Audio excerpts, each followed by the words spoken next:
اللہ کے نبی کی ہیبت کی وجہ سے لڑے بغیر ہی ہتھیار ڈال دیے، تو فدق کا علاقہ ہتھیار استعمال کرنے سے پہلے ہی فتح ہو گیا، جنگ سے پہلے ہی فتح ہو گیا۔ قرآن مجید نے اصول بیان کیا، جو علاقہ جو جگہ مال غنیمت جنگ کے ذریعے حاصل ہو اس میں سب کا حصہ ہے، عام مجاہدین کا بھی حصہ ہے، لیکن جو علاقہ بغیر جنگ کے فتح ہو، جہاں دشمن ہتھیار ڈال دے آپ کو جنگ کی نوبت نہ آئے، وہ مال فے ہے اور وہ صرف اللہ اور اس کے رسول کا ہے۔ چنانچہ وہ ماغ فدق اللہ کے نبی صلی اللہ علیہ وسلم نے اپنے استعمال میں لیا، اور اس میں اپنے ازواج مطہرات کو، اپنی بیٹیوں کو اللہ کے نبی صلی اللہ علیہ وسلم جیسے ہی اس کا مال آتا، اس کا پھل اترتا، اللہ کے نبی تقسیم کرتے رہے۔ سیدنا ابوبکر صدیق خلیفہ بنے، یہ بات درست ہے کہ سیدہ فاطمہ رضی اللہ تعالیٰ عنہ باغ طلب کرنے آئیں۔ سیدنا ابوبکر صدیق نے رسول اللہ صلی اللہ علیہ وسلم کی ایک چھوٹی سی حدیث سنائی۔ اللہ کے نبی فرما کر گئے ہیں، لا نورث ما ترکنا صدقۃ، ہمارا کوئی وارث نہیں ہوتا، انبیاء کا کوئی وارث نہیں ہے، ہم جو کچھ چھوڑ کر چلے جائیں وہ صدقہ ہوتا ہے۔ جب کوئی چیز وراثت کی اللہ کے نبی چھوڑ کر ہی نہیں گئے، جو چیزیں چھوڑ کر گئے ہیں ان پر صدقے کا حکم لگا کر گئے ہیں۔ صدقہ تو آل رسول پر ویسے ہی حرام ہے، تم نبی صلی اللہ علیہ وسلم کی بیٹی ہو کر وہ چیز کیسے لے سکتی ہو جس پر اللہ کے نبی صدقے کا فتویٰ لگا کر گئے، اور اس کو میراث اللہ کے نبی ڈکلیئر کر کر نہیں گئے، وہ تقسیم نہیں ہوگی، آپ فرما گئے کہ وہ صدقہ ہے، البتہ میں بحیثیت خلیفہ اسی طرح اس باغ میں تصرف کروں گا جس طرح اللہ کے نبی صلی اللہ علیہ وسلم کرتے تھے۔ آپ کی ازواج مطہرات کا، بیٹیوں کا، آپ کی آل کا مکمل اسی طرح حصہ نکالا جائے گا جس طرح اللہ کے نبی حصہ دیتے تھے، لیکن اس پر کسی کا نام نہیں ہوگا، کسی کی ملکیت میں نہیں دیا جائے گا، یہ اللہ کے نبی کا فرمان ہے۔ سیدہ فاطمہ الزہرا حسنین کریمین کی والدہ سیدنا علی المرتضیٰ کی زوجہ محترمہ کو اس بات کا پتہ نہیں تھا، حدیث سنی، اللہ کے نبی کی حدیث کو مینوان تسلیم کیا اور واپس اپنے گھر چلی گئی، اور دوبارہ اس مسئلے پر کبھی سیدنا صدیق اکبر سے گفتگو نہیں کی اس مسئلے پر، اور 6 مہینے کے بعد ان کا انتقال ہو گیا۔ لیکن کہانی گھڑنے والوں نے کہانیاں بنا لی، باتیں بنانے والوں نے باتیں بنا لی، اتنا جھوٹ اس کے اندر شامل کیا گیا، اتنا بغض سیدنا صدیق اکبر کے خلاف دلوں کے اندر، دماغوں کے اندر بھر دیا گیا کہ اصل معاملہ چھپ گیا۔ یہاں کچھ الفاظ صحیح بخاری کے اندر موجود ہیں جس کی بنیاد پر لوگ کہتے ہیں کہ دیکھیں فوجدت فاطمہ، تو یہ الفاظ ہیں باقاعدہ صحیح بخاری کے اندر، ابوبکر صدیق نے حدیث سنائی، ترجمہ یہ کیا جاتا ہے سیدہ فاطمہ نے اس کو محسوس کیا اپنے دل میں، فحجرت، سیدنا ابوبکر صدیق کے ناراض ہو کر چلی گئی، فلم تکلمہ حتی ماتت، اور جب تک آپ کا انتقال نہیں ہوا، مرتے دم تک ابوبکر صدیق سے بات نہیں کی، کہ دیکھیں سیدہ فاطمہ کو ناراض کر دیا، نبی کی دختر کو ناراض کر دیا۔ اللہ کے نبی فرماتے ہیں فاطمہ میرے جسم کا ٹکڑا ہے، جو اس کو راضی کرے گا میں اس سے راضی، جو اس کو ناراض کرے گا میں اس سے ناراض۔ ابوبکر صدیق نے نعوذ باللہ یہ بہت بڑا ظلم کر دیا۔ سب سے پہلی بات تو یہ ہے کہ یہ الفاظ آخر والے صحیح بخاری میں ہیں، لیکن یہ الفاظ کوئی حدیث تھوڑی ہے،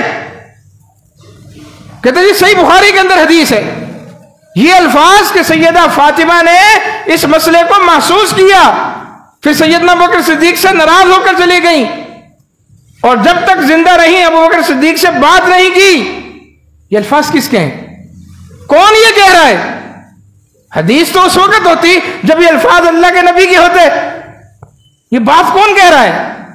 صحیح بخاری کے اندر یہ بات امام زہری کے الفاظ ہیں، محمد بن شہاب الزہری، ان کے الفاظ ہیں، ان کی تشریح ہے۔ اور ان کو کیسے پتا چلا کہ سیدہ فاطمہ اس مسئلے پر ابوبکر صدیق سے ناراض ہو گئیں؟ وہ تو 50 ہجری میں پیدا ہوئے ہیں۔ حقائق دیکھیں، امام زہری 50 ہجری میں پیدا ہوئے ہیں، سیدہ فاطمہ الزہرا کا انتقال اللہ کے نبی کے 6 مہینے کے بعد ہو گیا، رسول اللہ صلی اللہ علیہ وسلم کا انتقال 12 ربیع الاول سن 11 ہجری میں ہوا، سیدہ فاطمہ کا 6 مہینے کے بعد انتقال ہو گیا، 11 ہجری میں سیدہ فاطمہ اس دنیا سے تشریف لے گئی۔ 50 ہجری میں امام زہری پیدا ہوئے ہیں، ان کو کس نے بتایا کہ سیدہ فاطمہ اس مسئلے پر ابوبکر صدیق سے ناراض ہو گئی تھی؟ اس کو کہتے ہیں مدرج. یہ باتیں ہم بیان نہیں کرتے، لوگ پھر ان باتوں کو لے کر صحیح بخاری پر خام خواہ انگلیاں اٹھانے کی کوشش کرتے ہیں. اس سے صحیح بخاری کے مقام مرتبے پر حرف نہیں آتا، لیکن یہ بات امام زہری کی 100% غلط ہے، اگرچہ صحیح بخاری میں غلط ہے. انہیں کیسے پتا چلا؟ 50 سال بعد پیدا ہوئے ہیں، انہیں کس نے بتایا کہ سیدہ فاطمہ ناراض؟ جبکہ حقائق یہ ہے کہ سیدہ فاطمہ رضی اللہ تعالی عنہا اس حدیث کو سننے کے بعد اس مسئلے پر کبھی سیدنا صدیق اکبر سے انہوں نے گفتگو نہیں کی. مال کی حریص تھوڑی تھی، نعوذ باللہ، دنیا دار تھوڑی تھی کہ مجھے تو یہ باغ چاہیے، اور اس اہم اتنے سے مسئلے پر سیدنا ابوبکر صدیق سے وہ ناراض ہو جائیں. نہیں، ان کی صحت خراب ہوئی، بیمار ہوئی، سیدنا ابوبکر صدیق ان کے در دولت پر گئے وفات سے پہلے. آپ کی زوجہ محترمہ سیدنا ابوبکر صدیق کی بیوی اسماء بنت امیس رضی اللہ تعالیٰ عنہ ان کی تیمارداری کر رہی ہیں آخری وقت میں. ابوبکر صدیق کی بیوی کس کی تیمارداری کر رہی ہیں، کس کی خدمت کر رہی ہیں؟ سیدہ فاطمہ رضی اللہ تعالیٰ عنہ کی. سیدہ فاطمہ نے فرمایا کہ مجھے یہ بات پسند ہے کہ جب میرا انتقال ہو تو میرے لیے بڑے پردے کا اہتمام کیا جائے تاکہ میرے جسم پر کسی کی نظر نہ پڑے. اگرچہ اس پر چادر ہوگی لیکن نظر تو آئے گا نا کہ یہ جسم ہے، میرا جسم بھی کوئی نہ دیکھے. اللہ اکبر، یہ نبی کی صاحبزادی ہیں، اور رات میں مجھے دفنایا جائے تو بہت ہی اچھی بات ہے. سیدہ اسماء بنت امیس نے کہا، اے خاتون جنت، آپ پریشان نہ ہو، میرے پاس اس کا حل ہے. چارپائی کے اوپر کھجور کی شاخیں ایسے باندھی جائیں گی، کھجور کی شاخیں باندھی جائیں گی، ایک اچھا خاصا پردہ ہو جائے، اس کے اوپر پھر چادر ڈال دی جائے گی ڈولی کی طرح، پتہ ہی نہیں چلے گا اندر کون ہے، کیسا جسم ہے اس کا. آپ پریشان نہ ہو. کون کہہ رہی ان کو؟ اسماء بنت امیس رضی اللہ تعالیٰ عنہ. کس کی زوجہ ہیں، کس کی بیوی ہیں؟ سیدنا ابوبکر صدیق. سیدہ فاطمہ کا انتقال ہوا، اللہ کے نبی صلی اللہ علیہ وسلم کی صاحبزادی 6 مہینے کے بعد فوت ہوگی. صحابہ کو خبر ملی، ابوبکر صدیق گئے، عبد الرحمن ابن عوف گئے، آپ کے ساتھ عمر تھے رضی اللہ تعالیٰ. صحابہ گئے، جنازے کا وقت ہوا. طبقات ابن سعد کے اندر روایت موجود ہے، جنازے کا وقت ہوا. سیدنا علی نے ابوبکر صدیق کا ہاتھ پکڑ کے آگے کھڑا کیا کہ آپ ہمارے امام ہیں، خلیفہ ہیں، نماز جنازہ بھی آپ ہی پڑھائیں گے. سیدہ فاطمہ الزہرا کا نماز جنازہ کس نے پڑھایا؟ ابوبکر صدیق رضی اللہ تعالیٰ. کیا بات کرتے ہیں آپ؟ یہ بے پردگی خام خواہ اڑا دی گئی کہ وہ ناراض ہو گئی اور بات نہیں کی اور فوت ہو گئی. یہ امام زہری کا قول آپ کو مبارک ہو. ہمارا ایمان، ہمارا نظریہ، ہمارا دل یہ کہتا ہے کہ خاتون جنت اللہ کے نبی کی دختر ابوبکر صدیق سے ناراض نہیں ہو سکتی، دنیا کے مسئلے پر، وہ بھی دنیا کے مسئلے پر. فوجدت کا ترجمہ ہوگا، جو ترجمہ لوگ کرتے ہیں وہ نہیں، فوجدت، وجدہ یجدو کا مطلب ہوتا پا لیا. اس کا مسئلہ، اس کا ترجمہ ہوگا فوجدت فاطمہ. تو فاطمہ رضی اللہ تعالیٰ عنہ کو یہ مسئلہ پتہ نہیں تھا، ابوبکر صدیق سے حدیث سنی، مسئلہ پتہ چل گیا. فوجدت، مسئلہ حاصل ہو گیا، ان کو مسئلے کا پتہ چل گیا. اور پھر فہجرت کا ترجمہ ہوگا کہ پھر ابوبکر صدیق کو اس مسئلے پر چھوڑ دیا. فلم تکلمہ، اور کبھی اس مسئلے پر بات نہیں کی، حتی ماتت، یہاں تک کہ ان کا انتقال ہو گیا اس مسئلے پر.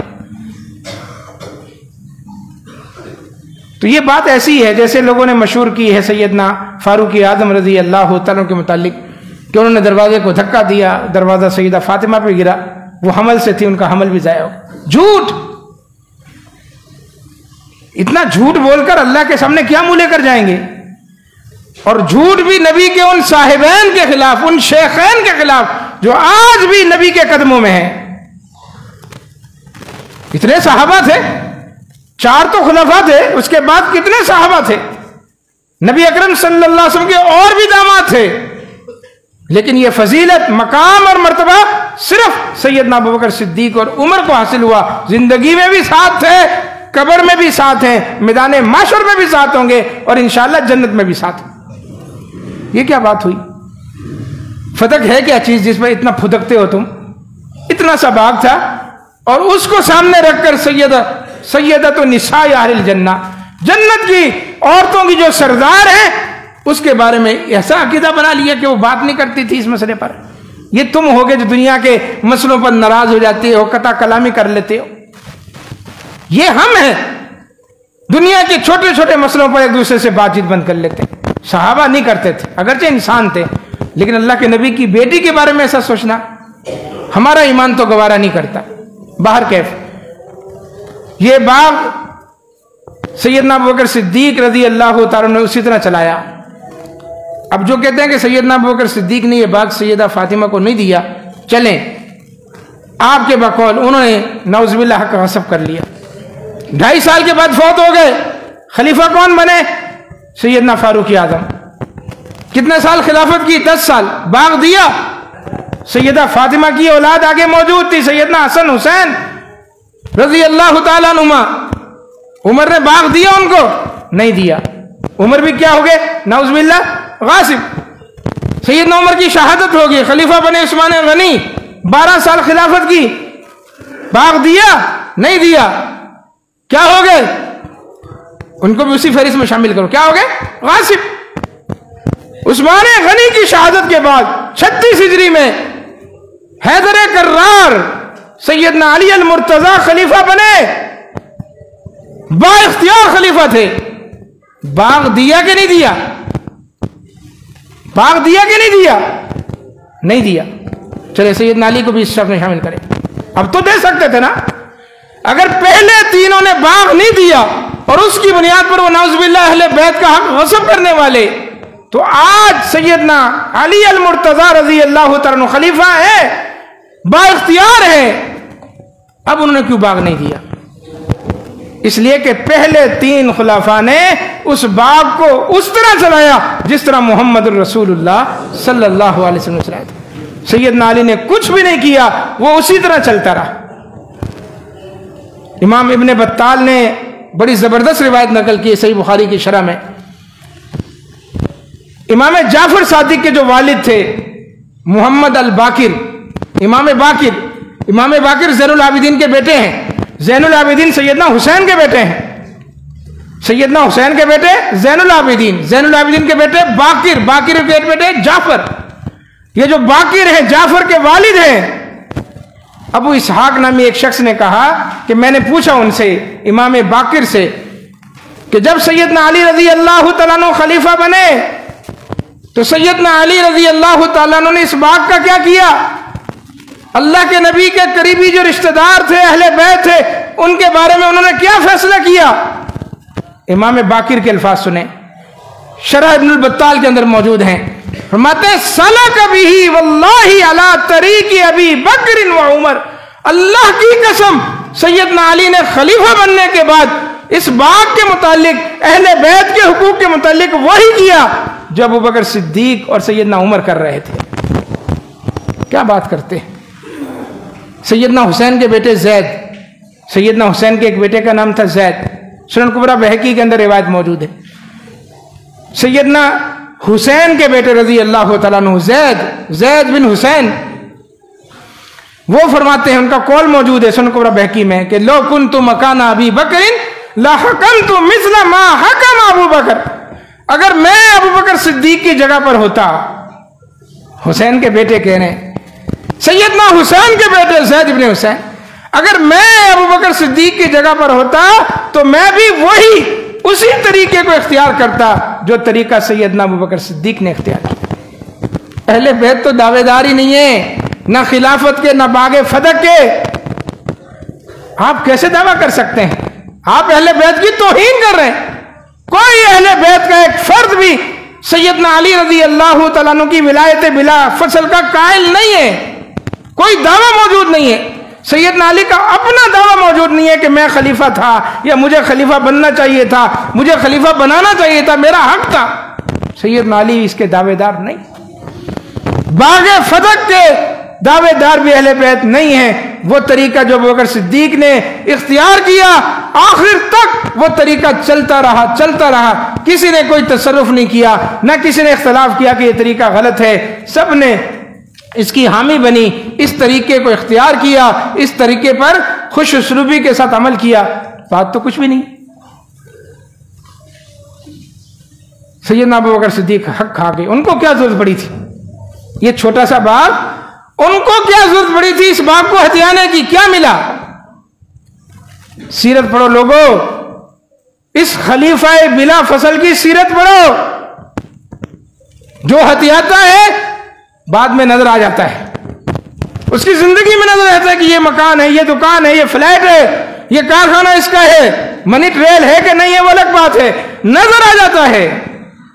آؤ میں تمہیں بتلاؤں، ابوبکر صدیق 22 جمادی الثانی سن 13 ہجری وفات کا دن ہے، اللہ کی کروڑ رحمتیں نازل ہوں۔ وفات سے پہلے اپنی لخت جگر ام المومنین سیدہ عائشہ صدیقہ طیبہ طاہرہ کو بلایا، بہت سی باتیں کی، کہا یا بنیہ تو، اے میری پیاری بیٹی، تو مسلمانوں کی ماں ہے، یا بنیہ تو ہذہ الآباء وہلاب وعبد، یہ صرف 3 چیزیں ہیں میرے پاس اس وقت۔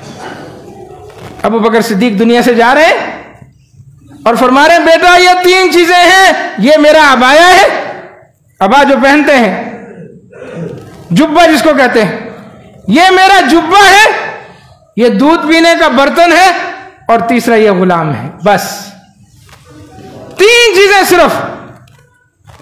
فَإِذَا مُتُّ أَنَا فَأَسْرِعِي بِهِ إِلَى ابْنِ خطاب، جب میرا انتقال ہو جائے یہ 3 چیزیں عمر بن خطاب تک پہنچا دینا، صرف 3 چیزیں۔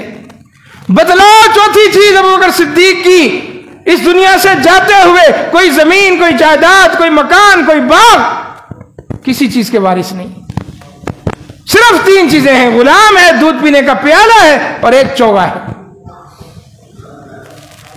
امی عائشہ نے کہا، بلکہ اس سے پہلے پھر کہا کہ وَثِيَابِي هَذِهِ فَكَفِّنُونِي فِيهِ، اور جو کپڑے میں نے پہن رکھے ہیں جس میں میرا انتقال ہوگا، انہی کپڑوں میں مجھے ایک کفن دینا، الگ سے نیا کپڑا، چادر، نیا کفن خریدنے کی ضرورت نہیں، انہی کپڑوں میں غسل دینا، یعنی کفنانا۔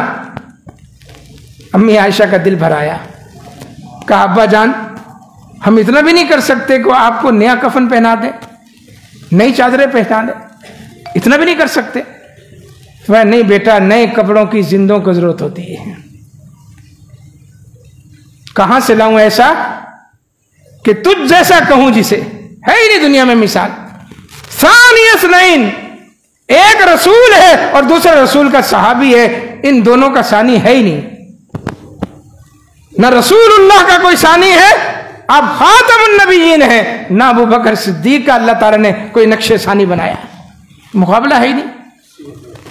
یہ ان کی زندگی ہے پاکیزہ، وہ کھا گئے جی غصب کر کے، کوئی چیز دکھاؤ تو صحیح، تم ہو غصب کرنے والے، تم ہو کھانے والے۔ اور ان واقعات کی آڑ میں صحابہ کی کردار کشی کرنے والے، وہ راول پنڈی کا مفتی ہے حنیف قریشی، ہمیں نام لینے میں کوئی بات نہیں، خبیث آدمی، ابھی تازہ اس نے خباثت کی اسی موضوع پر، کہنے لگا کہ ممکن ہے اس حدیث کو سمجھنے میں ابوبکر صدیق کو خطا لگی ہو۔ مطلب کیا کہ ابوبکر صدیق نے حق غصب کیا ہے نا، یہ تو انہی کی زبان بولتا ہے۔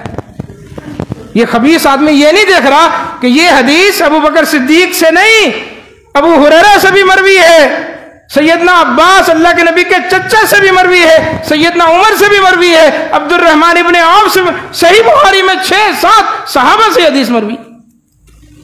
ابوبکر صدیق کو خطا لگی ہوگی، مسئلہ سمجھ نہیں آیا گا ان کو، اس لیے سیدہ فاطمہ کو ایسے بھیج دیا۔ نہیں، یہ ہمارا عقیدہ نہیں ہے، سیدہ فاطمہ کو انہوں نے بھیجا، حق کی بنیاد پر بھیجا، دلیل کی بنیاد پر بھیجا کہ صحابہ اکرام کا گویا اجماع ہو گیا کہ اللہ کے نبی صلی اللہ علیہ وسلم جو کچھ چھوڑ کے جا رہے ہیں وہ تقسیم نہیں ہوگا، وہ آپ کا باغ بھی تقسیم نہیں ہوگا۔ وہ آپ کا عصا تھا وہ بھی کسی کو نہیں ملے گا، وہ آپ کی زرہ ہے وہ بھی کسی کو نہیں ملے گی، آپ کا پیالہ ہے وہ بھی کسی کو نہیں ملے گا، آپ کی تلواریں ہیں وہ بھی کسی کو نہیں ملے گا۔ رسول اللہ صلی اللہ علیہ وسلم جو کچھ چھوڑ گئے وہ سب صدقہ ہے، اس امت کا پورا اجتماعی طور پر ان چیزوں پر حق ہے، وراثت میں تقسیم نہیں ہوگی۔ ابوبکر صدیق کو تو چاہیے تھا نا کہ وراثت میں تقسیم کرتے تاکہ ان کی بیٹی جو اللہ کے نبی کی بیوی تھی 8واں حصہ ملتا انہیں۔ اگر سیدہ فاطمہ کو نہیں دیا، صحیح بخاری میں ہی موجود ہے، کھولو تو صحیح۔ نبی اکرم صلی اللہ علیہ وسلم کے ازواج مطہرات نے میٹنگ کر کے سیدنا عثمان کو اپنا نمائندہ بنایا، یہ ہمارا داماد ہے سیدنا عثمان، اور ابوبکر صدیق کے پاس بھیجا کہ ہمیں سمن 8واں حصہ اللہ کے نبی کی وراثت میں سے دو۔ بیٹیوں نے، یعنی ابوبکر صدیق کی بیٹی نے، سیدنا عمر فاروق کی بیٹی نے جو اللہ کے نبی کی بیویاں تھیں، بھیجا۔ سیدنا ابوبکر صدیق نے یہی حدیث سنائی کہ بیٹی اللہ کے نبی نے فرمایا کہ ہم جو چھوڑ جائیں وہ صدقہ ہوتا ہے، تقسیم نہیں ہوتا۔ دیگر ازواج مطہرات کو پتہ نہیں تھا، امی عائشہ نے سب کو یہ حدیث سنائی اور ساری ازواج مطہرات اس حدیث کو سننے کے بعد چپ ہو گئیں۔ مومن اس حدیث کو سننے کے بعد کیا ہوتا ہے؟ خاموش ہو جاتا ہے، اور جس کے دل میں ایمان نہیں ہے وہ بولتا رہے گا، بولتا رہے گا۔ اللہ تعالی ہمیں صحابہ اکرام رضوان اللہ علیہم اجمعین کی عظمت کو سمجھنے اور ان کی سیرت کو اپنانے کی توفیق عطا فرمائے، سیدنا ابوبکر صدیق کی سیرت کو سمجھنے اور اس کے مطابق اپنی زندگی گزارنے کی توفیق عطا فرمائے۔ اقول قولی ھذا استغفر اللہ لی ولکم۔